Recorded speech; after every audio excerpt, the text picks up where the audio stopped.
And a layup, up next, free throw.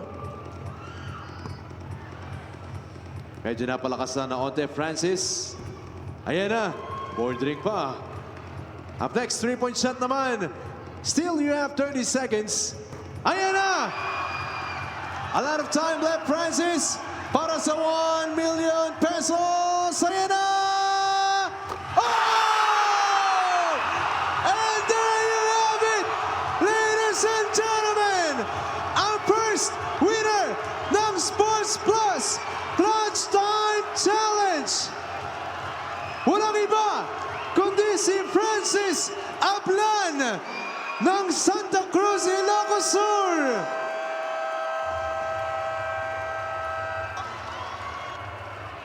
Francis Ablan, congratulations! Nanalo ka ng 1 million pesos mula sa Sports Plus!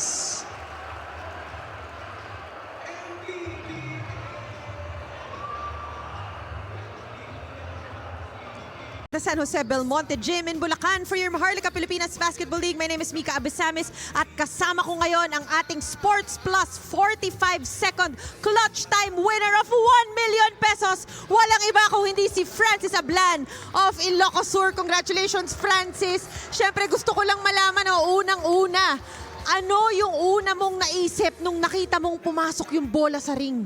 Di pa ako makapaniwala, binato ko na lang po, gulat po ako, pumasok po agad eh. Okay, napag-usapan mo na binato mo. Gusto ko malaman, pinaghandaan mo ba to? Sigurado ako nanonood ka ng MPBL, nakikita mo yung mga sumusubok pag halftime. Nag-practice ka ba para dito?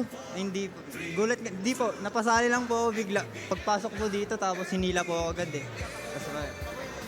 Tapos, yun, di ko po alam, kinakabahan po akong papasok po lahat yun.